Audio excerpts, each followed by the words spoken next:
Depuis des générations, un voile s'est étendu sur l'intelligence spirituelle du peuple de Dieu. Un voile tissé par la tradition, par la peur et par une compréhension déformée des Écritures.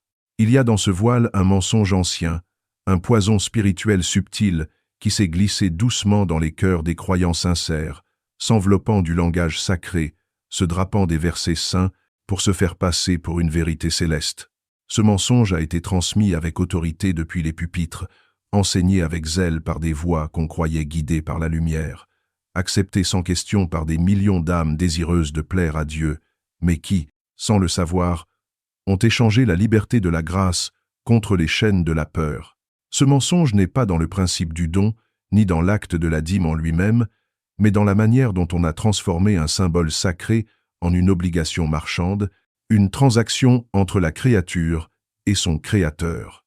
On a enseigné à l'homme qu'il devait donner pour mériter la faveur, qu'il devait payer pour être béni, qu'il devait s'acquitter d'un dû pour ne pas attirer la malédiction.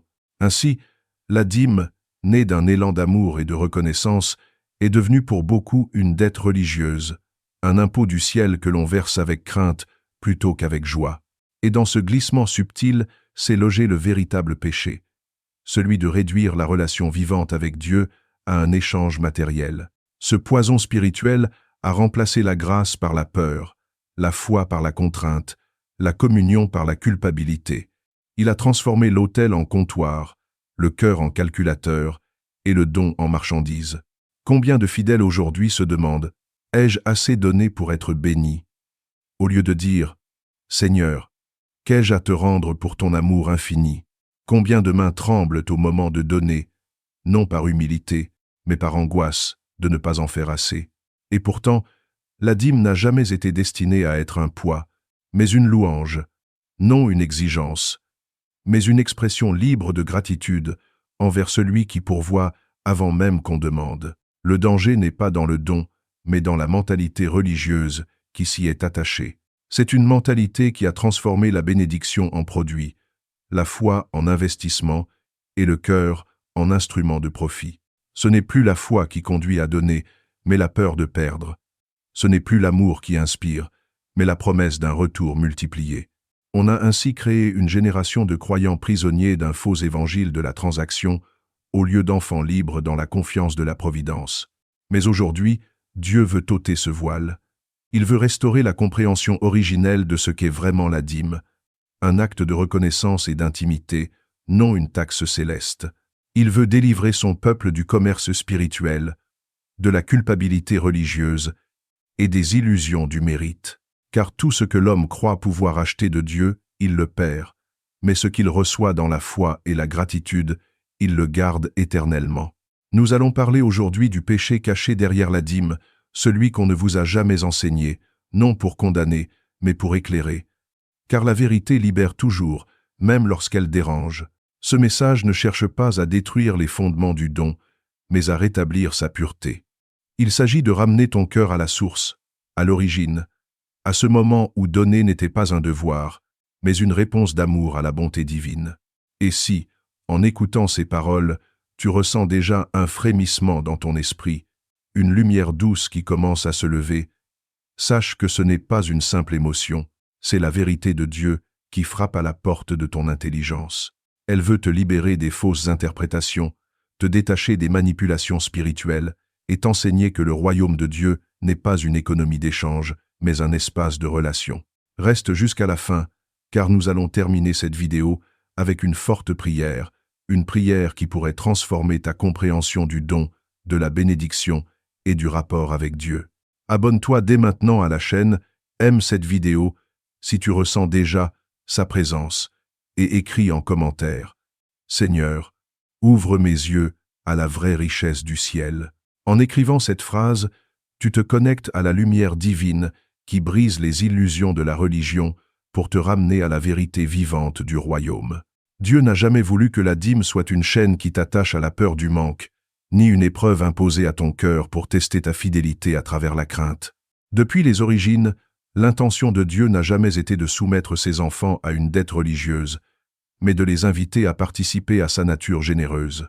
Pourtant, au fil du temps, l'homme a transformé cet acte d'amour en une règle inflexible, un devoir anxieux, une mesure de spiritualité qui pèse sur les consciences. Et c'est ainsi que ce qui devait être une source de joie est devenu pour beaucoup un fardeau lourd à porter, un rappel constant de leur insuffisance, un rituel vidé de sens où le geste a remplacé la foi. Beaucoup ont été enseignés à donner pour éviter la malédiction, comme si Dieu menaçait ses enfants pour obtenir leur obéissance. Mais un père n'impose pas la terreur à ceux qu'il aime, il les attire par la tendresse, il les élève par la confiance, il les corrige par la lumière, non par la peur. La peur fait plier les genoux, mais l'amour les fait fléchir volontairement. C'est pourquoi le véritable don ne peut naître que d'un cœur libre, d'un cœur convaincu que Dieu pourvoit avant même qu'on ait besoin. Cependant, l'esprit religieux a perverti cette liberté en la transformant en système. L'homme a voulu encadrer la grâce, la mesurer, la quantifier. Il a fait de la dîme un contrat, un calcul, une équation de cause à effet. Si je donne, Dieu me donnera. Si je retiens, il me punira. Mais un tel raisonnement détruit le fondement même de la foi, car il repose sur la peur de perdre, non sur la confiance de recevoir. Et cette peur est le véritable poison spirituel qui se cache sous tant de pratiques pieuses. On a transformé un acte de foi en un contrat d'échange, un geste sacré en une mécanique d'obligation. Pourtant, Dieu n'a jamais appelé son peuple à le payer, mais à lui faire confiance. Il n'a jamais dit « Donne-moi pour que je t'aime », mais « Je t'aime, alors donne-moi ton cœur ». Dans Matthieu chapitre 6, verset 24, Jésus dit « Vous ne pouvez servir Dieu et l'argent ». Ce verset n'est pas une condamnation de la richesse matérielle, mais une mise en garde contre l'illusion qu'elle procure. Car l'argent promet la sécurité, mais il ne peut offrir la paix. Il promet la stabilité, mais il ne peut accorder la foi. Quand la dîme devient une garantie contre la peur, elle cesse d'être un acte d'amour. Elle se transforme en refuge illusoire pour l'âme inquiète, une sorte d'assurance spirituelle que l'on paie pour se sentir en règle. Mais Dieu n'a pas établi la dîme comme un paiement de protection. Il ne se réjouit pas d'un don fait dans la crainte. Il regarde l'intention qui l'accompagne. Si ton cœur est chargé d'angoisse lorsque tu donnes, ce n'est plus un don, c'est une fuite. Si tu offres pour apaiser ta conscience, ce n'est plus une offrande, c'est un compromis avec ta peur. Le vrai danger, c'est que cette peur finit par se substituer à la foi. Tu commences à donner non plus parce que tu crois, mais parce que tu doutes. Tu ne vois plus le don comme une célébration de la bonté divine, mais comme une obligation pour maintenir ton équilibre spirituel. Et petit à petit, la relation entre toi et Dieu devient une négociation. Tu ne cherches plus à communier, tu cherches à te protéger. Tu ne dis plus « Merci Seigneur », tu dis « J'espère que cela suffira ». Voilà le fardeau caché, le poids invisible d'une foi asservie à la peur du manque. Mais Dieu veut libérer ton cœur de ce joug. Il veut t'apprendre que sa bénédiction ne dépend pas de ta performance religieuse, mais de ton intimité avec lui. Quand ton cœur se repose dans la confiance, ton don devient léger, spontané, joyeux. Tu donnes non pour obtenir, mais parce que tu sais que tu ne manqueras jamais. Tu comprends alors que le vrai trésor n'est pas dans ce que tu possèdes, mais dans celui en qui tu crois. Rappelle-toi que Dieu n'a jamais exigé la dîme des pauvres, ni des opprimés, ni de ceux qui n'avaient rien. Dans l'Ancien Testament, elle était toujours un symbole de reconnaissance, un signe que l'abondance vient de lui. Le problème aujourd'hui, c'est qu'on a fait de ce symbole une règle rigide, appliquée sans discernement, comme si Dieu attendait la même mesure de chacun. Or, dans sa sagesse, Dieu ne mesure pas ton don en quantité, mais en qualité. Une dîme donnée sans paix ne vaut rien à ses yeux, mais une goutte offerte avec amour résonne dans l'éternité. Alors, demande-toi, pourquoi est-ce que je donne? Si tu donnes par peur de déplaire à Dieu, tu vis encore sous la loi. Si tu donnes par amour, tu vis déjà dans la grâce. C'est là toute la différence entre le fardeau et la liberté. La loi te dit « Donne, sinon tu seras maudit ». La grâce te dit « Tu es béni, alors donne ». Et cette bénédiction ne dépend pas d'un montant, mais d'un état d'esprit. Ce n'est pas Dieu qui t'enchaîne à la dîme, c'est la fausse compréhension de la dîme qui t'enchaîne à la peur. Quand tu comprendras que tout ce que tu as vient déjà de lui, tu ne donneras plus jamais pour obtenir, tu donneras pour célébrer. Et ce jour-là, la dîme cessera d'être une dette, elle redeviendra une louange. Avant même que la loi soit donnée à Moïse, avant que les règles du culte, les sacrifices et les obligations religieuses soient instituées, un homme nommé Abraham fit un geste qui marqua à jamais la manière dont l'humanité comprend le don. Dans Genèse chapitre 14 verset 20, il est écrit qu'Abraham donna la dîme à Melchizedek, le roi de Salem et sacrificateur du Dieu Très-Haut. Ce geste n'était pas un paiement, ni une tentative d'acheter la faveur divine, mais un acte de reconnaissance, une réponse spontanée à la bonté de Dieu qui venait de lui accorder la victoire sur ses ennemis. Abraham ne donna pas pour obtenir une bénédiction, il donna parce qu'il était déjà béni. C'est là le cœur même du don spirituel. La gratitude précède toujours le geste. Le don véritable naît dans le silence intérieur, à l'endroit précis où l'âme reconnaît la main de Dieu dans tout ce qu'elle a. C'est une respiration de reconnaissance, un élan de liberté, une réponse d'amour à l'amour reçu. Mais au fil des âges, ce geste pur a été perverti. L'homme a oublié l'origine, il a gardé la forme et perdu la flamme. On a transformé la reconnaissance en obligation, la liberté en règle, la grâce en rituel. Et peu à peu, les mains se sont ouvertes non plus par amour, mais par crainte. Pourtant, Dieu n'a jamais voulu d'un don qui naît de la peur. Il ne se nourrit pas de ton argent, ni de tes sacrifices matériels. Dans Psaume chapitre 50, verset 12, Dieu dit « Si j'avais faim, je ne te le dirais pas, car le monde est à moi, et tout ce qu'il renferme. » Ce verset nous rappelle que rien ne manque à Dieu. Il n'a besoin de rien de ce que tu possèdes, mais il désire tout de ce que tu es.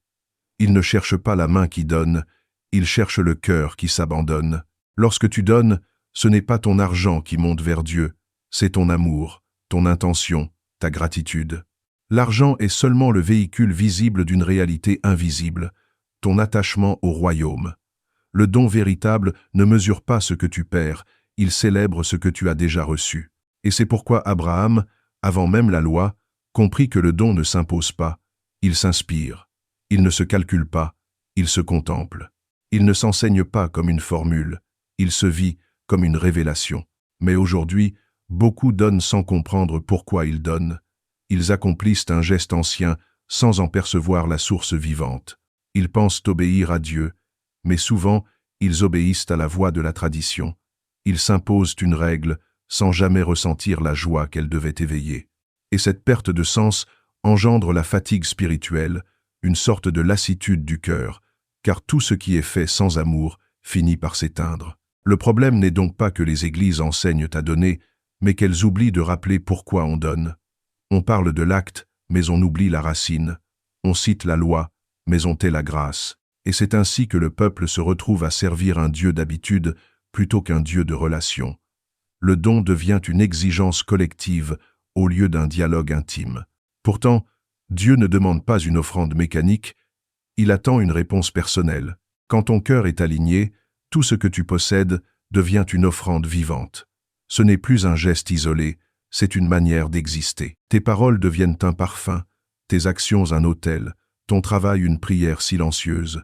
Chaque respiration devient un don, chaque sourire un acte de foi. Et dans ce mouvement d'amour, tu réalises que le véritable don ne sort pas de ta main, il sort de ton cœur. Ce cœur, Dieu le façonne jusqu'à ce qu'il apprenne à donner sans calculer, à offrir sans attendre, à aimer sans condition. Car celui qui comprend l'origine spirituelle du don découvre que donner n'est pas perdre, mais participer à la circulation divine de la vie. Tout ce que tu offres dans la foi ne quitte jamais ta vie. Cela change simplement de forme pour revenir multiplier. Regarde la nature. La mer donne à la nuée donne à la terre redonne à la mer. Tout est mouvement, tout est échange, tout est grâce. Rien ne se fige, rien ne se garde. Le don, dans le royaume de Dieu, obéit à la même loi. Lorsque tu retiens, tu interromps le flux. Lorsque tu offres, tu deviens canal de bénédiction. Et c'est cela que Dieu voulait enseigner à Abraham. La dîme n'était pas un prélèvement, c'était un symbole d'alliance, une manière de dire « Je reconnais que tout vient de toi et que rien ne m'appartient vraiment ». Aujourd'hui encore, Dieu ne cherche pas ton argent, il cherche ton cœur. Il veut que tu redécouvres la joie d'offrir, la légèreté de celui qui sait que tout ce qu'il donne vient de la source inépuisable. Le monde spirituel ne fonctionne pas sur la logique de la perte, mais sur celle de la multiplication. Lorsque tu donnes par amour, tu ne diminues pas, tu t'élèves. Lorsque tu offres avec gratitude, tu ne t'appauvris pas, tu entres dans l'abondance du ciel. Ainsi, le vrai don n'est pas une question de montant, mais de motivation. Ce que Dieu regarde, ce n'est pas la somme, mais la sincérité. Ce qu'il bénit, ce n'est pas la main, mais l'intention. Et c'est pourquoi le Christ dira plus tard, en observant la veuve au temple, que cette femme qui avait donné 2 petites pièces avait offert plus que tous les riches, parce qu'elle avait donné tout ce qu'elle possédait, tout son cœur, tout son amour. Le don spirituel commence là où cesse la peur. Il s'enracine dans la certitude que Dieu ne t'abandonnera jamais, que sa provision est infinie, que sa fidélité ne dépend pas de ton effort. Et quand cette vérité descend dans ton âme, tu cesses de donner pour mériter.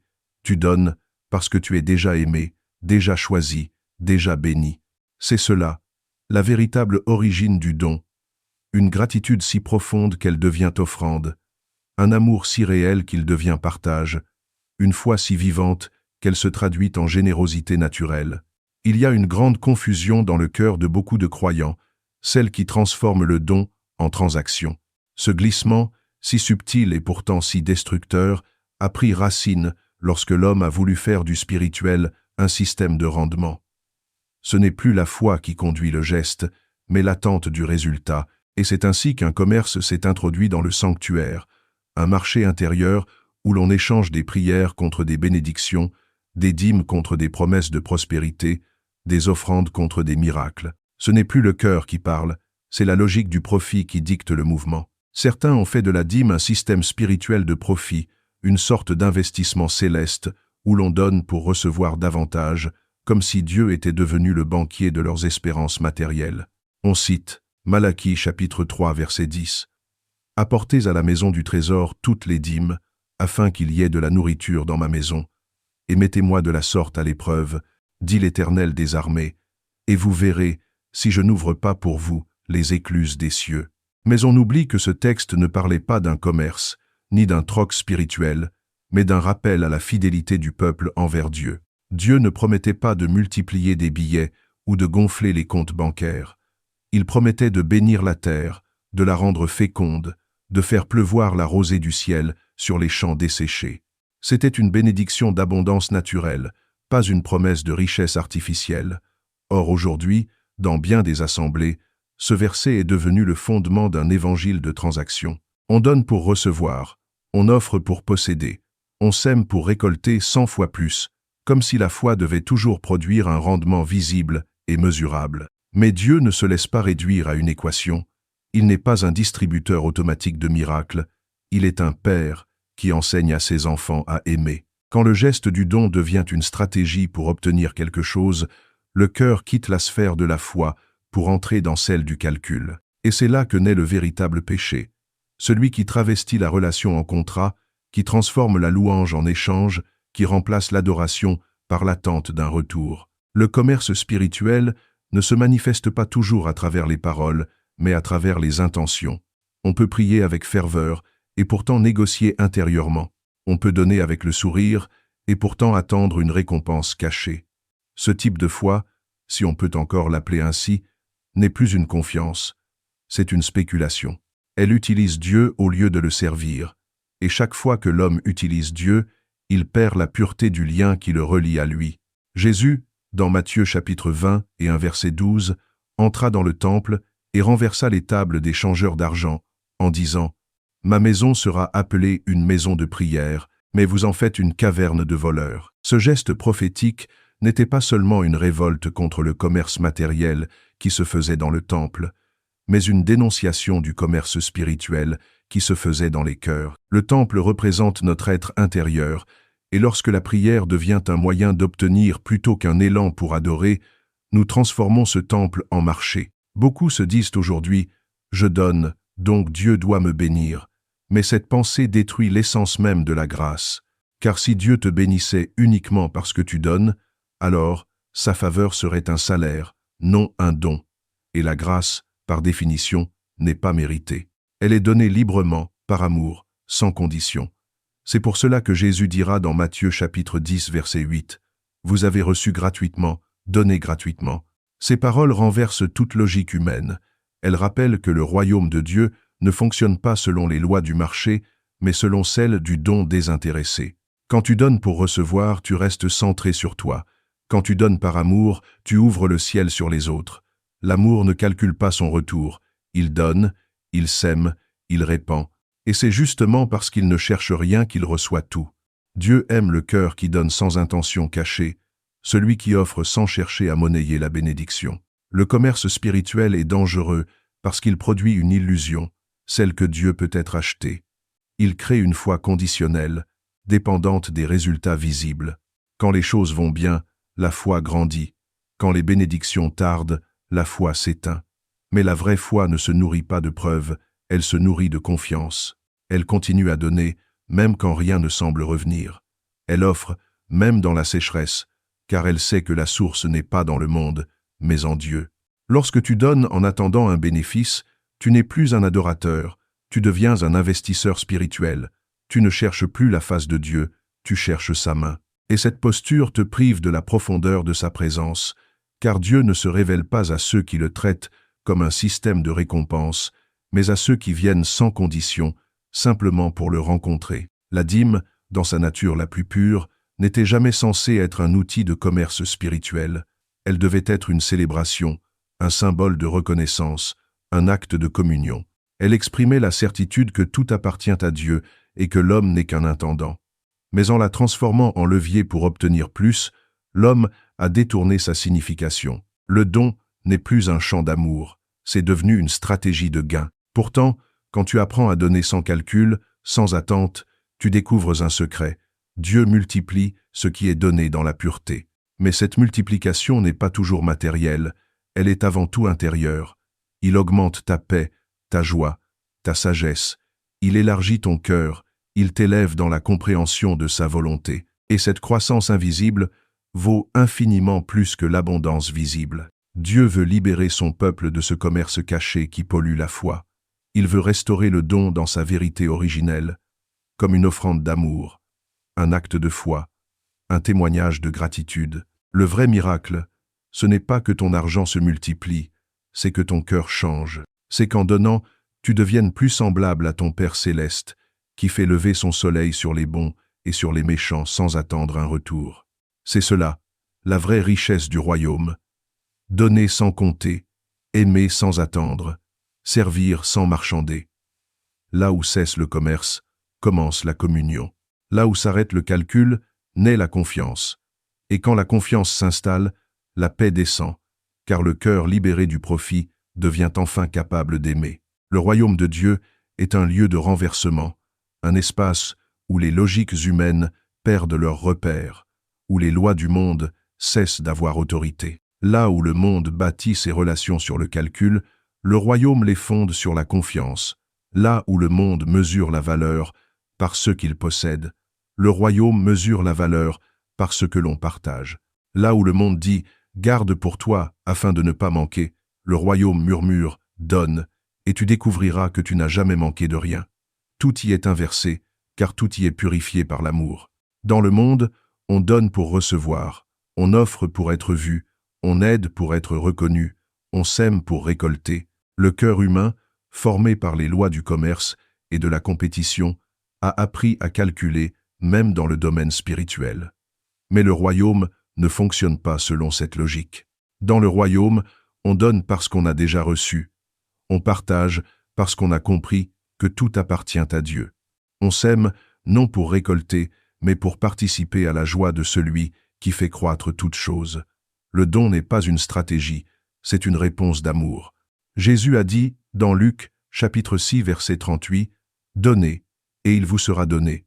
On versera dans votre sein une bonne mesure, serrée, secouée, et qui déborde. » Ce verset n'est pas une formule magique, ni une promesse de retour matériel automatique, mais une loi spirituelle, une réciprocité divine, inscrite dans la nature même de Dieu. Quand tu donnes par amour, tu ouvres un canal que rien ne peut fermer, car le don pur attire la vie, il fait circuler la grâce, il libère la bénédiction dans ta propre existence. Mais quand tu donnes par peur de perdre, tu fermes ce canal avec tes propres mains, tu enfermes la grâce dans le calcul, tu empêches la source de couler, parce que tu retiens, tu mesures, tu limites. Le royaume, lui, fonctionne sur la foi, pas sur la prévoyance. La foi ne dit pas « et si je manque ?» Elle dit « je ne manquerai pas, car celui qui me soutient ne tarit jamais ». Le monde te pousse à posséder pour exister. Le royaume t'invite à donner pour vivre. La dîme, dans ce contexte, n'est pas une transaction, mais un témoignage. Elle ne dit pas « je te donne pour que tu me rendes ». Elle proclame « tout ce que j'ai vient de toi, et tout ce que je garde reste à toi ». C'est une confession silencieuse qui reconnaît la souveraineté de Dieu sur chaque respiration, chaque récolte, chaque bénédiction. Elle n'achète rien, elle révèle tout. Elle témoigne que tu n'es pas propriétaire de ta vie, mais intendant de la vie de Dieu en toi. Dans le monde, la valeur d'un don se mesure à ce qu'il rapporte. Dans le royaume, la valeur d'un don se mesure à ce qu'il libère. Et ce qu'il libère, c'est le cœur. Car celui qui apprend à donner sans condition, apprend aussi à vivre sans peur. L'argent n'est plus alors une barrière, mais un pont. Il n'est plus un instrument de domination, mais un moyen de communion. Regarde la nature du royaume. Elle est fondée sur la circulation. Rien n'y est figé. La pluie descend, la terre boit, les plantes s'élèvent, la rosée retombe, et tout recommence. Le don spirituel obéit à la même loi. Ce que tu donnes n'est jamais perdu. C'est une semence confiée à la terre du royaume. Et cette terre, fertile et fidèle, ne garde rien pour elle. Elle rend toujours au centuple, mais selon la mesure de ton cœur, non selon la mesure de ton portefeuille. Quand tu comprends cela, tu cesses de chercher la multiplication visible, car tu découvres la multiplication intérieure. Tu commences à percevoir que la vraie richesse n'est pas celle que tu peux compter, mais celle que tu peux transmettre. La paix, la sagesse, la joie, la compassion, la liberté, voilà les trésors que Dieu rend à ceux qui donnent sans calcul. Et ces trésors-là ne se rouillent pas, ne se perdent pas, ne se dévaluent jamais. Le monde investit pour croître, le royaume donne pour grandir. Et cette croissance ne se mesure pas en chiffres, mais en lumière. Celui qui apprend à donner devient plus grand, non par ce qu'il possède, mais par ce qu'il reflète, car donner, c'est refléter Dieu.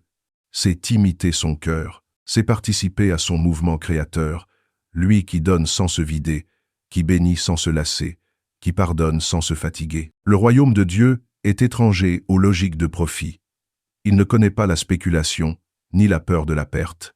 C'est un royaume où la richesse est partagée, où la joie est contagieuse, où la bénédiction d'un seul devient la joie de tous. Lorsque tu donnes dans cet esprit, ton offrande n'est plus un montant, c'est une déclaration. Je ne dépends pas du monde, je dépends du ciel. Et cette dépendance, loin d'être une faiblesse, devient ta plus grande force. Le royaume ne te demande pas de donner pour acheter sa faveur, il t'invite à donner pour participer à sa nature. Et quand tu participes à la nature de Dieu, tu entres dans le cycle infini de sa générosité. Tu deviens un canal vivant de sa bonté sur la terre. Tu n'attends plus la bénédiction, tu deviens la bénédiction. Jésus, dans Jean chapitre 4 verset 14, dit « Celui qui boira de l'eau que je lui donnerai n'aura jamais soif, et l'eau que je lui donnerai deviendra en lui une source d'eau qui jaillira jusque dans la vie éternelle. » C'est cela le secret du royaume. Si tu retiens, la source se tarit. Si tu offres, la source se renouvelle. Ce n'est donc pas en accumulant que tu prospères, c'est en laissant couler ce qui t'a été confié. La logique du monde t'enferme dans la peur du lendemain. La logique du royaume t'ouvre à la confiance de l'Éternel présent. Le monde dit « protège-toi ». Le royaume répond « partage ». Le monde dit « assure ton avenir ». Le royaume dit « confie-le-moi ». Et dans ce choix, il y a une liberté incomparable, une paix que l'argent ne peut acheter, une lumière que le marché ne peut produire. Celui qui comprend cela cesse de vivre selon le manque. Il entre dans la gratitude. Il sait que donner, ce n'est pas perdre. C'est témoigner. C'est dire à haute voix que tout est grâce, que tout vient de Dieu et que tout retourne à lui.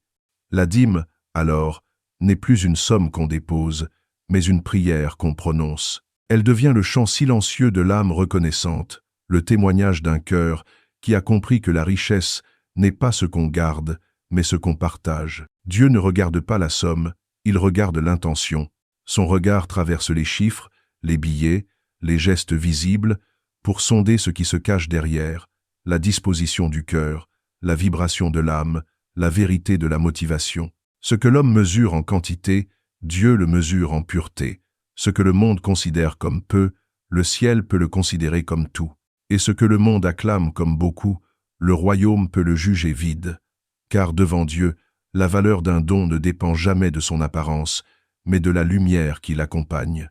Jésus, un jour, s'assit près du tronc du temple. Il observait, silencieux, les riches qui déposaient de grandes sommes, leurs mains pleines, leurs gestes assurés, leurs regards discrets mais fiers.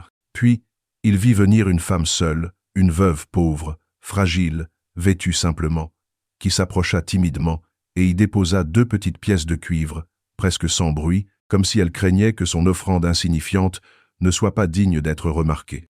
Et pourtant, c'est elle que Jésus remarqua.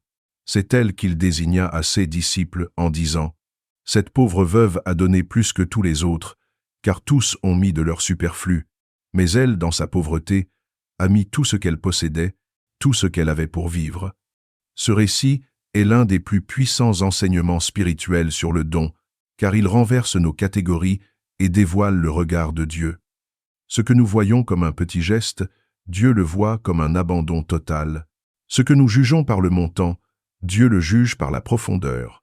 La veuve n'a pas seulement donné de l'argent, elle a donné sa confiance. Elle a offert sa sécurité, son dernier appui matériel, son tout. Elle a déposé dans le tronc non pas 2 pièces, mais son cœur tout entier. Et c'est précisément cela que Dieu voit. Le plus grand péché autour de la dîme n'est donc pas de ne pas donner, mais de donner sans amour, sans conscience, sans vérité intérieure. Car un don sans amour est une coquille vide, un geste sans âme, une offrande morte. Et Dieu ne reçoit pas ce qui est mort. Il n'écoute pas le bruit des pièces, mais le battement du cœur qui les dépose. Ce que tu donnes ne touche pas Dieu par sa valeur marchande, mais par la sincérité de ton intention. Le royaume de Dieu ne s'intéresse pas à l'apparence du sacrifice, mais à la flamme qui le consume. Tu peux donner beaucoup et ne rien offrir, tout comme tu peux donner peu et tout remettre entre ses mains. L'amour rend petit ce qui est grand, et grand ce qui est petit. L'amour change la mesure. L'amour transforme la valeur. C'est pourquoi le don véritable n'est pas un calcul, c'est une confession, c'est une parole silencieuse qui dit à Dieu « Je t'aime plus que ce que je possède ». Donner sans amour, c'est offrir une fleur sans parfum, un fruit sans sève, un mot sans voix. Cela ne monte pas vers Dieu, cela tombe sur la terre. Mais donner avec amour, même une seule goutte d'eau, devient un fleuve de grâce. L'amour donne une âme à la matière, il transfigure l'ordinaire en sacré. Ce que Dieu cherche, c'est cette vibration intérieure, ce souffle du cœur qui accompagne chaque offrande. Car la vraie offrande ne sort pas de la main, elle naît du cœur. La dîme, quand elle est guidée par la crainte ou la routine, devient mécanique. Elle n'est plus un acte de foi, mais une habitude religieuse. Et Dieu ne se satisfait pas des gestes sans vie. Ce qu'il désire, c'est la participation de ton être entier, ton intention, ta conscience, ta gratitude. Chaque fois que tu donnes, demande-toi, suis-je en train de donner par devoir ou par amour, par peur ou par confiance, par coutume ou par foi? C'est la réponse à ces questions qui révèlent la qualité spirituelle de ton offrande. Le danger le plus subtil du don religieux, c'est qu'il peut devenir une scène où le cœur s'efface derrière le geste. Tu peux impressionner les hommes, mais tu ne tromperas jamais Dieu. Tu peux donner des sommes considérables et rester vide à l'intérieur. Tu peux donner en public et être pauvre en secret, mais celui qui donne avec pureté, même dans le silence et l'anonymat, devient riche aux yeux du ciel. Il faut redécouvrir la beauté du don sincère, celui qui ne cherche ni reconnaissance ni récompense. Le cœur qui donne ainsi devient semblable à celui de Dieu, car Dieu donne sans attendre. Le soleil brille sur les bons et sur les méchants. La pluie tombe sur le juste et sur l'injuste. Dieu donne sans condition, sans calcul, sans retour. Et plus ton cœur s'aligne sur cette nature, plus tu entres dans la vraie richesse. Le don n'est pas seulement un acte de charité, c'est une révélation de ton rapport à Dieu. Si tu donnes avec méfiance, tu dévoiles ta peur. Si tu donnes avec gratitude, tu révèles ta foi. Si tu donnes pour être béni, tu montres ton attachement à la récompense. Là, ton offrande cesse d'être une obligation et devient une louange. Il y a dans le cœur humain une soif d'être vu et approuvé, même dans le bien. Jésus, dans Matthieu chapitre 6, met en garde contre ceux qui donnent pour être remarqués. Il dit « Quand tu fais l'aumône, ne fais pas sonner la trompette devant toi comme les hypocrites, mais que ta main gauche ignore ce que fait ta droite. » Ce verset n'est pas une simple leçon de discrétion, c'est une clé spirituelle. Il enseigne que le don authentique se fait dans le secret, là où seul Dieu peut le voir. Car c'est dans le secret que naît la vérité. Quand tu donnes ainsi, ton offrande devient prière. Elle parle pour toi, même sans parole. Elle devient comme un parfum spirituel qui monte vers Dieu, semblable à la fumée de l'encens qui s'élève dans le temple. Et plus ton cœur est pur, plus ce parfum est agréable à son regard. Dieu ne te demande pas de donner ce que tu n'as pas, il te demande de donner ce que tu es. Il ne te demande pas la perfection, mais la sincérité. Il ne te juge pas sur la taille de ton don, mais sur la profondeur de ton intention. Ce qu'il cherche, c'est ce lien invisible entre ton offrande et ta confiance. Car chaque don est une déclaration de foi, une manière de dire « Je crois que tu es ma source ». La véritable offrande, celle qui émeut le ciel, est celle qui naît d'un cœur brisé mais confiant, d'une âme qui donne malgré le peu, d'un être qui choisit l'amour au milieu du manque. C'est là que se trouve la puissance spirituelle du don, dans la capacité de dire « Je donne quand même la peur, quand même la fatigue, quand même la pauvreté. » Car donner dans l'abondance, c'est facile. Donner dans la confiance, c'est divin. Le cœur avant le montant, voilà le secret du royaume. C'est le cœur qui sanctifie le don et non l'inverse. Ce n'est pas la valeur qui attire Dieu, c'est la vérité. Le royaume de Dieu ne se bâtit pas sur des sommes, mais sur des intentions. Et quand ton intention est pure, ton don devient une lumière. Ainsi, que ton offrande soit grande ou petite, qu'elle prenne la forme d'un billet, d'un geste, d'un service, d'un sourire ou d'une prière, fais-la avec un cœur entier, car Dieu ne compte pas les pièces, il pèse les âmes, et celle qui donne avec amour, même le peu, donne tout. Il y a dans le cœur de l'homme une tendance subtile à transformer ce qui est spirituel en mécanique, ce qui est vivant en habitude, ce qui est mystère en système. Et c'est ainsi que la dîme, au lieu d'être le fruit d'un cœur rempli de foi, est devenue pour certains une sorte d'assurance spirituelle, un contrat invisible censé protéger des malheurs de la vie. Beaucoup se disent « J'ai donné, donc Dieu me doit ». Ils pensent que leur fidélité financière leur garantit la faveur divine, comme si le ciel fonctionnait selon la logique d'une banque. Mais Dieu n'est pas un caissier spirituel. Il n'est pas tenu par les gestes que nous faisons sans foi. La foi, c'est la respiration même de la vie spirituelle. Elle ne peut être remplacée par aucun rituel, même le plus sacré. Quand un homme donne sans foi, son offrande tombe au sol, stérile, comme une graine plantée dans le désert. Mais quand il donne avec foi, cette même graine trouve miraculeusement la pluie, le soleil et la terre féconde. Car Dieu répond toujours à la foi. C'est pourquoi l'Écriture déclare dans Hébreux chapitre 11 verset 6 « Sans la foi, il est impossible de lui être agréable ». Ce verset ne parle pas d'une simple croyance intellectuelle, mais d'une confiance vivante, d'un abandon intérieur, d'une certitude silencieuse qui dit « Même si je ne vois rien, je sais que tu es fidèle ». Quand la foi s'efface, la dîme devient superstition. On la donne comme un talisman, on espère qu'elle éloignera les problèmes, qu'elle attirera la chance, qu'elle garantira la réussite. Mais Dieu ne se laisse pas manipuler par les apparences de piété. Il ne cherche pas le geste, il cherche la relation. Ce n'est pas ton offrande qui ouvre les cieux, c'est ta confiance. Ce n'est pas ton montant qui attire la bénédiction, c'est ton abandon. Quand tu donnes sans foi, tu dis inconsciemment à Dieu, « Je me fie à ma dîme, pas à toi ». Mais quand tu donnes avec foi, tu proclames, « Je me fie à toi, même si je n'ai plus rien ». Beaucoup ont remplacé la foi vivante par la discipline religieuse. Ils se sentent en règle parce qu'ils ont donné, mais leur cœur n'est plus brûlant.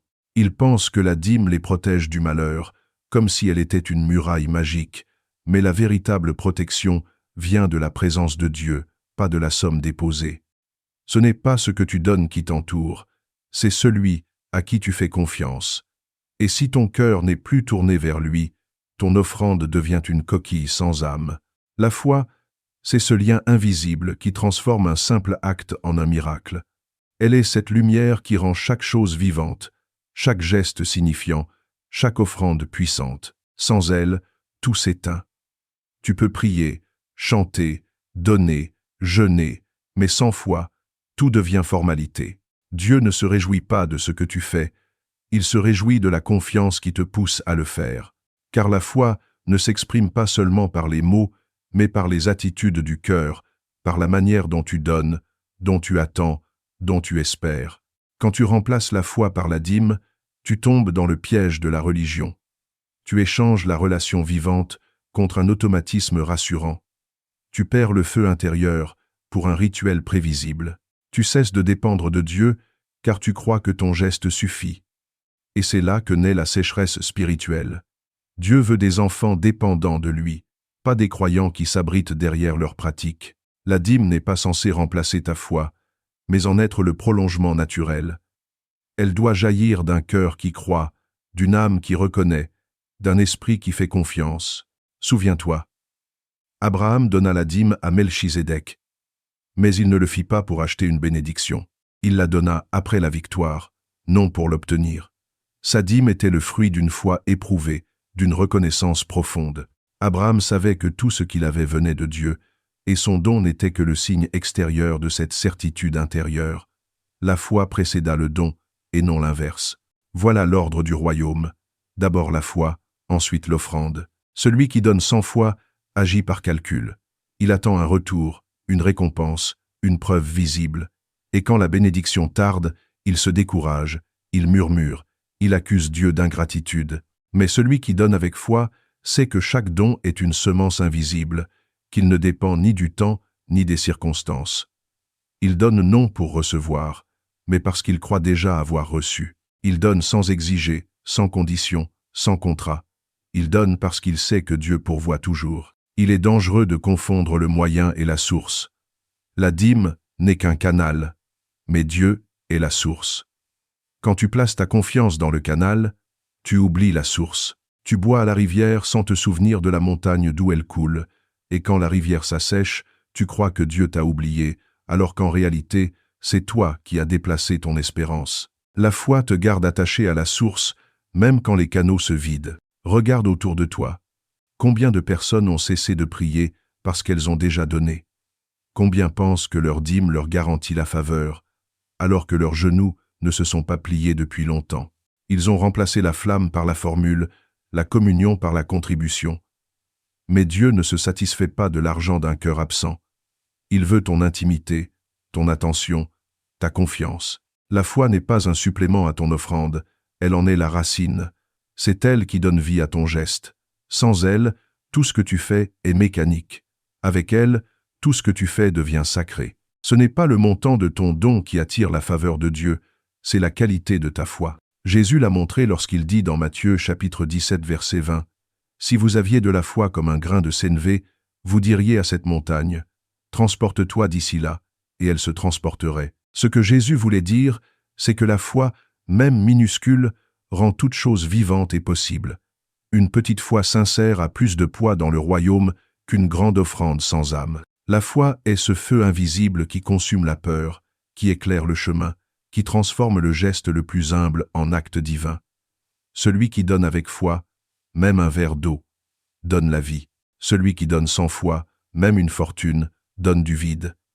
Car Dieu ne se nourrit pas de ton or, mais de ta confiance. Ce qui touche le cœur du Père, ce n'est pas la somme, mais le courage que tu mets à lui faire confiance. Et si tu veux savoir si ta dîme vient de la foi ou de la peur, pose-toi cette question. Si je n'avais rien à attendre en retour, donnerais-je quand même? Si ta réponse est oui, alors ton cœur est libre. Car la vraie foi n'a pas besoin de garantie, elle se repose sur une seule certitude. Dieu est bon. Alors, ne laisse pas ta dîme remplacer ta foi. Laisse ta foi donner sens à ta dîme.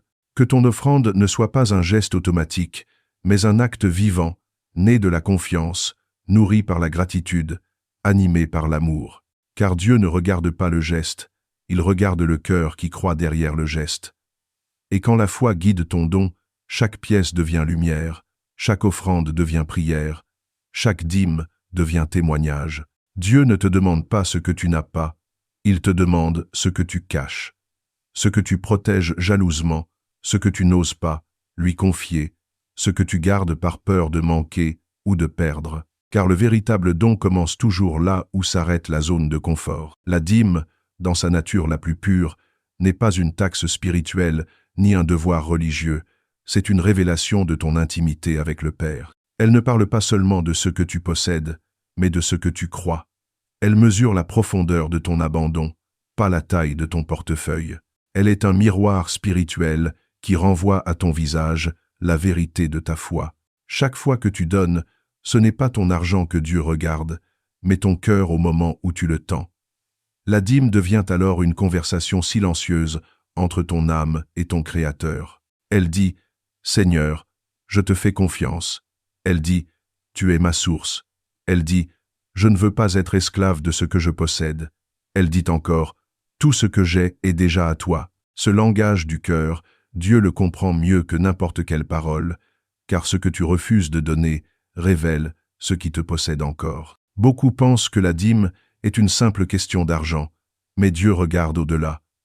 La dîme véritable, celle qui porte du fruit éternel, englobe tout ce que tu es. Elle se manifeste dans le temps que tu offres à la prière, dans l'écoute que tu donnes à celui qui souffre, dans la main que tu tends à celui qui tombe. Elle se manifeste dans le pardon que tu offres à celui qui t'a blessé, dans la patience que tu exerces envers ceux qui ne te comprennent pas, dans la compassion que tu répands là où le monde s'est endurci. Voilà la vraie dîme, celle du cœur, celle de la vie, celle du temps. Jésus, lorsqu'il marchait sur la terre, n'a jamais demandé aux hommes de lui verser une dîme. Il ne réclamait pas des pièces d'argent, il demandait des cœurs ouverts. Il ne cherchait pas des poches pleines, mais des âmes disponibles. Il disait « Là où est ton trésor, là aussi sera ton cœur ». Matthieu chapitre 6, versets 20 et 1. Cette parole est une clé spirituelle immense. Elle signifie que ton don révèle ton orientation intérieure. Si ton trésor est dans le monde, ton cœur sera lié au monde. Si ton trésor est en Dieu, ton cœur habitera la présence de Dieu. Le don dans le royaume n'est jamais une question de transaction, mais de transformation. Ce que tu offres change d'abord ton propre cœur avant de changer quoi que ce soit à l'extérieur. Lorsque tu donnes, tu apprends à lâcher prise, tu apprends à faire confiance, tu apprends à aimer sans retour, tu apprends à être libre. Et c'est précisément cela que Dieu veut accomplir en toi, la liberté. Chaque offrande que tu fais dans la sincérité te libère un peu plus de la peur, du contrôle, de l'attachement. Tu ne donnes pas pour que Dieu t'aime davantage, tu donnes pour apprendre à aimer comme lui. L'intimité avec Dieu ne se construit pas dans le bruit des promesses, mais dans le silence de l'abandon. Elle naît dans ces moments où tu choisis de lui faire confiance alors que tout en toi te dit de garder, de retenir, de sécuriser. La dîme devient alors une école de confiance.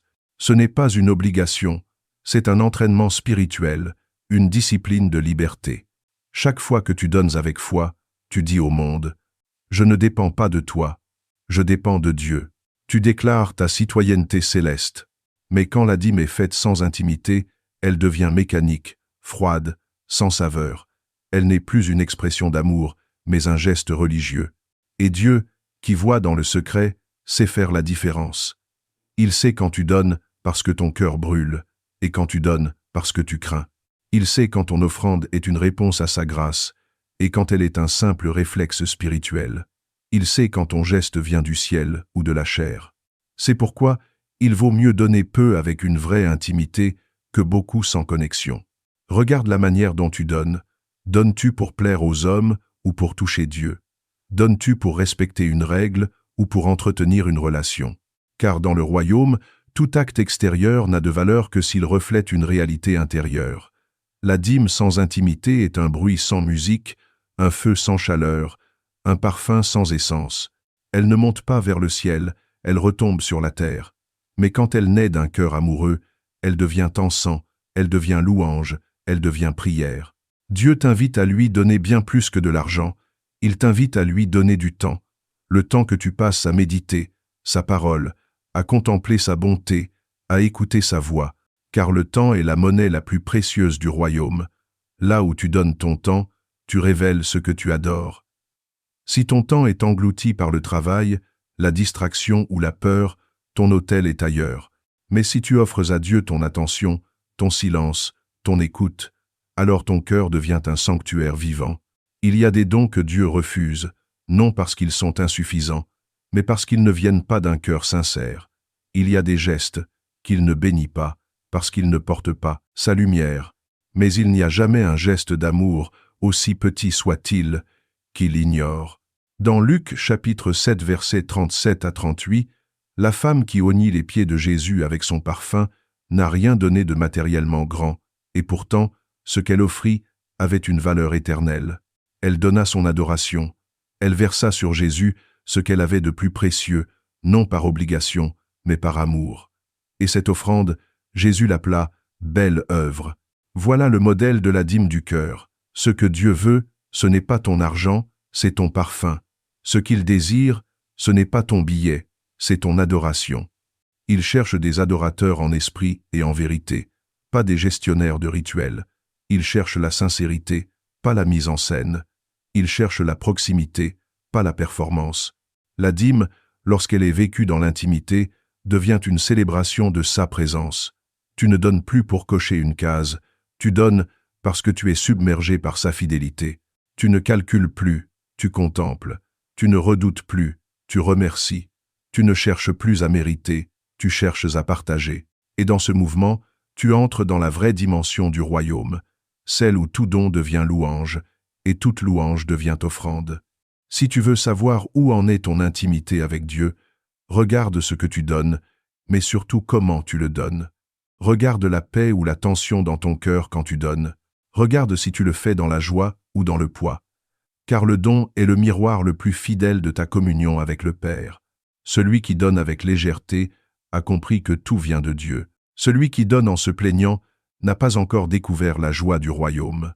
Le don véritable est une réponse à la voix de Dieu, pas à la pression des hommes. Il ne naît pas de la peur du jugement, mais de la reconnaissance. Quand ton cœur devient intime avec Dieu, tu n'as plus besoin qu'on te dise « donne ».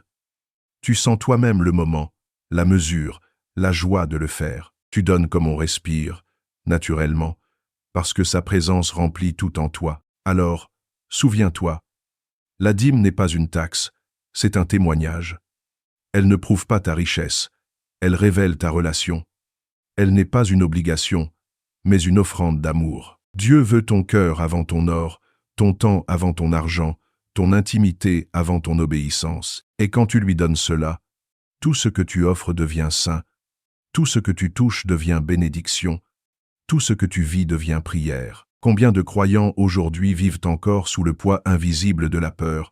Combien prient, donnent, jeûnent ou servent non par amour, mais par crainte d'être rejetés de Dieu? Ils ont entendu dire que s'ils ne donnent pas, ils seront maudits, que le ciel se fermera sur eux, que leurs finances s'assécheront, que la main de Dieu se retirera de leur vie. Alors, ils donnent, mais leur offrande n'est pas un acte de liberté, c'est une rançon. Ils se prosternent, non dans la joie, mais dans la terreur. Ils ouvrent leurs mains, mais leur cœur reste fermé. Et pourtant, l'Évangile n'a jamais été un message de peur. L'apôtre Paul le rappelle avec puissance dans Galates chapitre 3 verset 13. Christ nous a rachetés de la malédiction de la loi, étant devenu malédiction pour nous. Ces mots devraient suffire à briser toutes les chaînes spirituelles que la religion a placées sur les épaules des hommes. Si Christ t'a racheté de la malédiction, comment pourrais-tu encore vivre sous elle? Si sa croix a tout payé, pourquoi continuer à te comporter comme un débiteur? Donner sous la menace, c'est nier la croix. C'est dire, sans le savoir, ce que Jésus a accompli n'est pas suffisant, je dois compléter son œuvre par ma dîme. Et cette pensée, aussi subtile qu'elle paraisse, est une injure à la grâce. La fausse culpabilité religieuse est une prison dorée. Elle prend la forme d'une piété extérieure, d'une obéissance apparente, mais au fond, elle empoisonne l'âme. Elle murmure, « Si tu ne donnes pas, Dieu te punira. » Elle chuchote, « Si tu n'obéis pas, il te retirera sa faveur. » Et le croyant, au lieu de marcher dans la lumière de la confiance, avance dans l'ombre du calcul. Il donne pour éviter le malheur, non pour exprimer la gratitude. Il fait de son offrande un bouclier contre une colère imaginaire, alors que le Père l'appelle simplement à reposer dans son amour. Mais la vérité du royaume, c'est que l'amour parfait bannit la crainte. 1 Jean, chapitre 4, verset 18. Là où l'amour règne, la peur disparaît. Là où la grâce est comprise, la culpabilité n'a plus d'emprise. Là où la croix est reçue, les menaces s'éteignent. Tu ne peux pas être libre et enchaîné à la fois. Tu ne peux pas chanter « Jésus m'a libéré » et vivre comme un esclave du jugement. Si tu donnes parce que tu as peur, ton geste devient une corde autour de ton âme. Mais si tu donnes parce que tu es libre, ton geste devient une prière qui monte droit vers le cœur de Dieu. La religion sans la révélation produit toujours la peur. Elle t'enseigne à craindre le châtiment plus qu'à rechercher la présence. Elle te dit « Fais cela », sinon, mais le royaume te dit « Reçois » et ensuite fais. La religion pose des conditions avant la grâce. Le royaume offre la grâce avant les conditions. Et c'est cette inversion qui change tout. Car tant que tu donnes pour être aimé, tu restes dans la loi. Mais quand tu donnes parce que tu es déjà aimé, tu entres dans la vie. Beaucoup de chrétiens ont transformé Dieu en un comptable céleste. Ils l'imaginent avec un registre dans lequel ils notent chaque offrande, chaque oubli, chaque retard. Ils pensent qu'il bénit selon la somme, qu'il maudit selon le manque, qu'il récompense selon la régularité. Mais Dieu n'est pas un administrateur du ciel, il est un père. Et un père ne bénit pas son enfant parce qu'il a payé un pourcentage exact, il le bénit parce qu'il l'aime. Dans Jean chapitre 19 verset 30, Christ n'a pas dit sur la croix « Tout est payé, sauf ta dîme ». Il a dit « Tout est accompli ». Ce mot résonne comme un coup de tonnerre spirituel à travers les âges. Il signifie que plus rien ne peut être ajouté à ce qu'il a fait. Tu ne peux pas acheter sa faveur, tu ne peux pas acheter sa paix, tu ne peux pas acheter son esprit. Tout cela est don, pur don, don de grâce, don gratuit, don d'amour. La dîme n'est donc pas un prix à payer pour être protégé, elle est un signe de reconnaissance que tu es déjà sous sa protection. La fausse culpabilité est perfide parce qu'elle imite la conviction du Saint-Esprit, mais elle n'a pas la même origine. La conviction du Saint-Esprit attire vers Dieu, la culpabilité religieuse t'en éloigne. La conviction libère, la culpabilité enferme. La conviction te fait pleurer d'amour, la culpabilité te fait trembler de peur. La conviction te transforme, la culpabilité t'épuise. Si chaque fois que tu donnes, tu ressens de la peur, du poids, du devoir, ce n'est pas le Saint-Esprit qui parle, c'est la voix de la loi déguisée en piété. Et pourtant, beaucoup d'assemblées, par ignorance ou par calcul, entretiennent cette peur. Elles manipulent la foi pour nourrir la crainte, elles citent Malachie chapitre 3 verset 10 comme une menace, oubliant que ce texte était adressé à un peuple sous l'ancienne alliance. Elles oublient que la malédiction de la loi a été brisée par le sang de l'agneau. Elles transforment la dîme en une formule magique. Donne, sinon Dieu fermera le ciel. Mais le ciel s'est déjà ouvert à la croix, et il ne se refermera jamais. Dieu n'est pas un marchand de bénédictions, il ne troque pas sa grâce contre ton obéissance. Il ne punit pas pour éduquer, il restaure pour révéler. Le Père ne cherche pas des adorateurs qui agissent sous la menace, mais des fils et des filles qui donnent par amour. Si tu dois donner, fais-le comme un acte de liberté, pas comme un paiement de rançon. Si ton cœur n'est pas en paix, garde ton offrande et parle à Dieu jusqu'à ce qu'il te rende cette paix. Car il préfère une offrande retardée, mais sincère, à une offrande immédiate, mais emprisonnée par la peur. Le véritable évangile libère de la peur, parce qu'il replace Dieu à sa vraie place, celle du Père aimant. Il ne se réjouit pas quand tu te prosternes en tremblant, mais quand tu t'approches en confiance. Il ne veut pas que tu le serves comme un esclave, mais que tu le connaisses comme un enfant. Le danger de la culpabilité religieuse, c'est qu'elle te fait croire que Dieu se mesure à ta performance. Elle te dit « plus tu fais, plus il t'aime ». Mais l'amour de Dieu ne se mesure pas, il ne s'achète pas, ne se mérite pas, ne se négocie pas, il se reçoit. Et c'est seulement quand tu comprends cela que ton don devient pur, désintéressé, vrai, Alors la dîme reprend son sens originel, non pas une dette, mais une déclaration d'amour. Christ n'est pas mort pour te placer sous une nouvelle loi, mais pour t'introduire dans une nouvelle relation. Il n'a pas remplacé les sacrifices anciens par une dîme obligatoire, il a tout accompli pour que chaque offrande devienne un acte d'amour. Quand tu vis cela, tu n'as plus peur de manquer, tu n'as plus peur d'être puni, tu n'as plus peur d'être rejeté. Tu donnes parce que tu sais que tu es déjà accepté, et c'est cela, la vraie délivrance. Être libre de donner, libre de retenir, libre d'écouter, libre d'obéir par amour et non par pression. Le royaume n'a pas besoin d'esclaves religieux. Il attend des fils spirituels, des hommes et des femmes qui savent que Dieu ne compte pas leurs gestes, mais contemple leur foi. Des cœurs qui donnent parce qu'ils ont vu la beauté de la croix, parce qu'ils ont compris que tout est grâce, parce qu'ils savent que l'amour ne se vend pas, ne s'achète pas, mais se partage. Alors, la prochaine fois que tu donnes, fais-le avec cette conscience. Tu ne payes rien. Tu participes à quelque chose. Tu ne règles pas une dette. Tu réponds à un amour. Tu ne cherches pas à plaire à Dieu. Tu célèbres déjà le fait qu'il t'a choisi. Et dans cette liberté, ton don devient lumière, ton offrande devient joie, ton cœur devient temple. La vraie richesse n'a jamais résidé dans ce que tu peux accumuler entre tes mains, mais dans ce que tu laisses Dieu façonner en toi. Ce monde mesure la prospérité à la quantité, à la possession, à l'abondance visible, mais le royaume mesure la prospérité à la transformation du cœur, à la profondeur de la foi, à la capacité d'aimer sans calculer. Beaucoup cherchent à remplir leur grenier, mais peu cherchent à remplir leur âme. Et pourtant, c'est l'âme qui demeure quand tout le reste disparaît. Le royaume de Dieu ne s'évalue pas à la taille de ta maison, ni au chiffre de ton compte, mais à la paix silencieuse qui règne dans ton cœur lorsque tu sais que tout ce que tu es et tout ce que tu possèdes appartient déjà à ton Père. Jésus, dans Matthieu chapitre 6, verset 20, a prononcé ces mots d'une puissance éternelle. « Amassez-vous des trésors dans le ciel, où ni la teigne ni la rouille ne détruisent, et où les voleurs ne percent ni ne dérobent. » Cette parole ne parle pas d'un lieu lointain après la mort, mais d'un état intérieur dès ici-bas.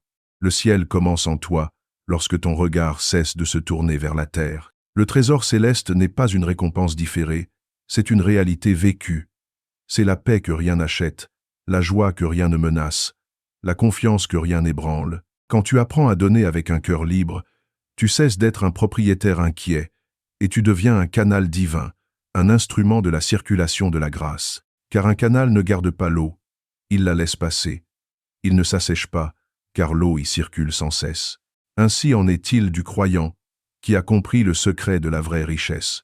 Il ne cherche plus à retenir, il apprend à relâcher. Il ne s'inquiète plus de perdre, car il a découvert que tout ce qu'il donne revient multiplié, non forcément en argent, mais en lumière, en paix, en présence, en force intérieure.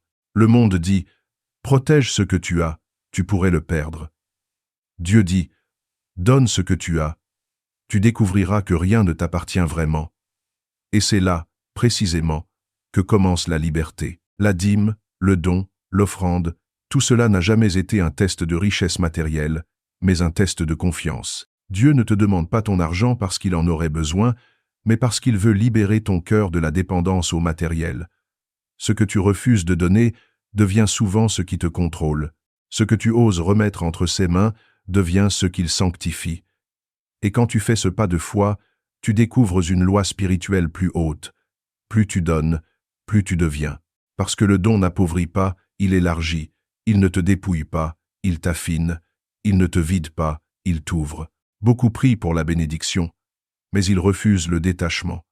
Ils demandent à Dieu d'ouvrir les écluses du ciel, mais ils gardent leurs poings fermés. Comment recevoir avec des mains qui ne lâchent rien? Le ciel ne s'ouvre pas sur ceux qui accumulent, mais sur ceux qui libèrent. Quand tu donnes, tu te places dans le courant de Dieu. Tu t'alignes à sa nature, car Dieu est don, Dieu est mouvement, Dieu est circulation. Dans sa présence, rien ne reste stagnant, et c'est cela, la vraie richesse. Regarde Abraham, Job, David. Tous furent bénis matériellement, mais leur richesse ne venait pas de leur fortune, elle venait de leur relation. Ils savaient perdre sans s'effondrer, donner sans regret, attendre sans désespérer.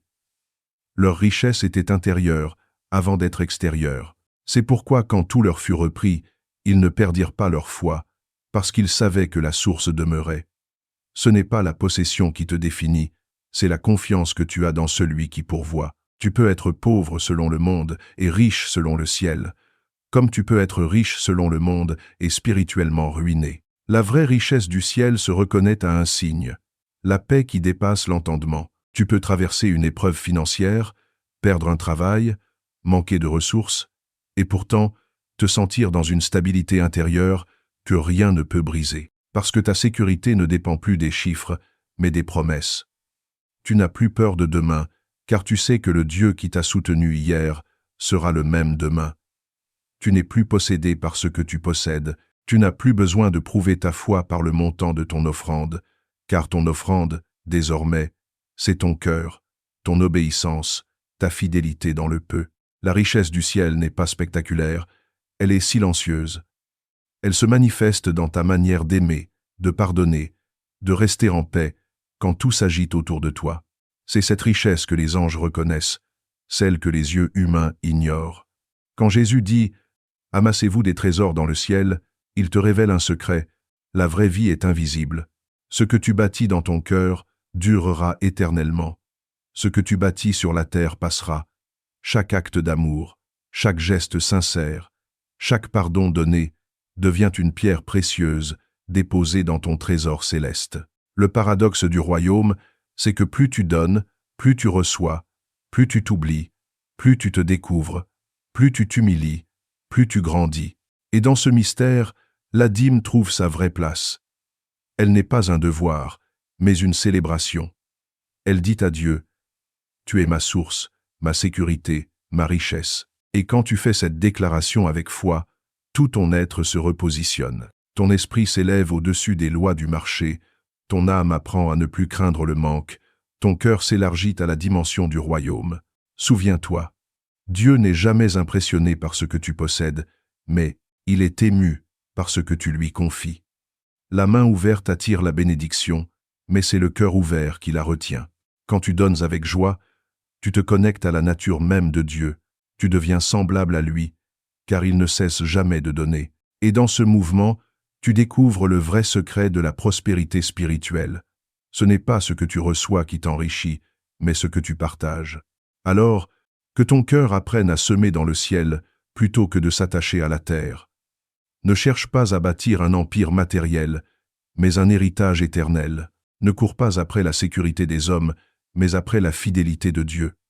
Car quand ton trésor est au ciel, ton cœur y est aussi. Et là où est ton cœur, là est ton repos. Ferme doucement les yeux maintenant. Éloigne-toi des bruits, des soucis, des pensées qui te tirent vers le monde. Respire profondément et sens la présence de Dieu t'envelopper, comme une brise douce qui apaise tout ce qui était agité. Pose ta main sur ton cœur, ce lieu sacré où Dieu aime parler. Ce n'est pas une simple fin de vidéo, c'est un moment d'intimité divine. Ce que tu vas prononcer maintenant peut devenir une porte vers une liberté que tu n'as jamais connue. Oublie tout ce qu'on t'a dit, oublie les dogmes, oublie les calculs, et entre simplement dans la vérité nue de sa présence. Répète ces mots avec foi, pas seulement avec ta bouche, mais avec tout ton être. Seigneur, purifie mon cœur de toute peur du manque. Délivre-moi de la mentalité de pauvreté, de la crainte de perdre, de l'angoisse de ne pas avoir assez. Enseigne-moi à donner non par devoir, non par pression, non pour être vu, mais par amour. Remplis-moi de la joie de celui qui donne parce qu'il a reçu. Montre-moi la vraie dîme, celle du cœur, celle de la foi, celle de la confiance totale en toi. Apprends-moi à reconnaître que tout vient de toi et que rien ne m'appartient. Transforme ma manière de voir, de penser et de donner. Oui, Seigneur, nous nous approchons de toi comme des enfants qui reviennent à la maison après un long exil. Nous avons parfois donné par peur, par habitude, par imitation, mais aujourd'hui, nous voulons donner par révélation. Que chaque personne qui entend ces mots sente descendre en elle la paix du royaume. Qu'un poids quitte ses épaules maintenant, que la peur du lendemain s'efface, que la honte du passé s'effondre, et que la liberté du ciel remplisse son âme comme une lumière nouvelle. Seigneur, bénis tous ceux qui écoutent ces paroles avec sincérité. Étends ta main sur chaque foyer, chaque cœur, chaque vie qui s'ouvre à toi en ce moment. Délivre-les des mensonges religieux qui les ont fait croire qu'ils devaient acheter ta faveur. Délivre-les de toute manipulation spirituelle, de toute confusion, de toute culpabilité héritée d'une foi déformée. Fais briller en eux la vérité pure de ton amour. Restaure la joie du don libre, la paix du cœur reconnaissant et la légèreté de l'âme qui n'attend rien, mais qui espère tout en toi. Nous te prions pour ceux qui ont peur de manquer, pour ceux qui regardent leurs mains vides et se demandent comment donner. Montre-leur que tu es la source intarissable. Montre-leur que la vraie richesse, ce n'est pas ce qu'ils possèdent, mais ce qu'ils portent déjà à l'intérieur. Ton esprit, ta grâce, ta fidélité. Apprends-leur que donner, c'est s'unir à ton mouvement éternel d'amour. Et quand ils apprendront à donner avec un cœur libre, qu'ils découvrent que le ciel n'est jamais vide pour ceux qui marchent dans la confiance. Seigneur, visite maintenant ceux qui écrivent dans les commentaires cette prière de connexion spirituelle. Seigneur, ouvre mes yeux à la vraie richesse du ciel. Que chaque mot écrit devienne une semence de lumière, que leurs doigts écrivent, mais que leur âme parle. En écrivant cette phrase, qu'ils se connectent à ta présence vivante, à ton feu doux, à ta sagesse qui dissipe les illusions de la religion pour les ramener à la vérité du royaume. Laisse ta gloire couler à travers leur vie, purifie leur motivation, guéris leurs blessures, restaure leur foi. Que ton Esprit Saint les entoure maintenant, qu'il souffle sur leurs pensées et qu'il fasse naître en eux une compréhension nouvelle du don, de la bénédiction et de la dépendance divine. Seigneur, nous prions aussi pour ton Église, ton peuple, tes enfants dispersés. Que les autels du commerce spirituel tombent, que les cœurs des croyants soient réconciliés avec la simplicité de l'Évangile. Rappelle à ton peuple que tu n'as jamais cherché l'argent, mais l'amour. Que tu n'as jamais voulu des pourcentages, mais la totalité d'un cœur offert. Qu'ils comprennent que tu n'as pas besoin de leur dîme pour ouvrir les cieux, car le ciel s'est déjà ouvert à la croix et qu'aucune main d'homme ne peut le fermer. Nous t'élevons, Jésus-Christ. Toi qui as tout accompli, tu n'as pas demandé de rançon, tu as donné ta vie. Tu n'as pas imposé un prix, tu as offert la grâce. Tu n'as pas calculé, tu as tout versé. C'est à ton image que nous voulons vivre désormais. Donner sans peur, aimer sans retour, servir sans condition. Et dans ce chemin, découvre-nous la vraie richesse du ciel, cette paix inaltérable, cette joie silencieuse, cette certitude que tout est entre tes mains. Seigneur, fais que cette prière ne soit pas un simple mot, mais un commencement. Qu'elle marque un avant et un après dans la vie de ceux qui l'entendent.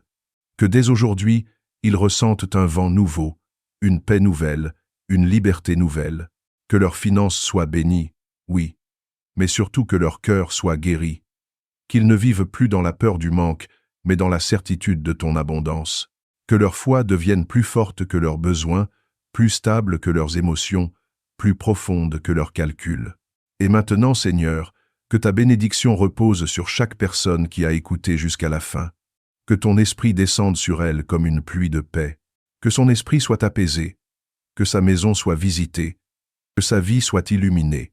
Que les portes du ciel s'ouvrent non pour déverser des richesses matérielles, mais pour répandre ta présence, ton amour et ta sagesse.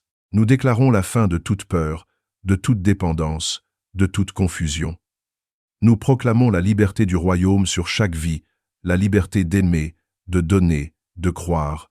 Nous disons ensemble, tout est accompli, tout est grâce, tout est à toi, Seigneur, et que cette prière résonne dans les cœurs comme une offrande vivante, une flamme qui ne s'éteint pas. Au nom de Jésus-Christ. Amen.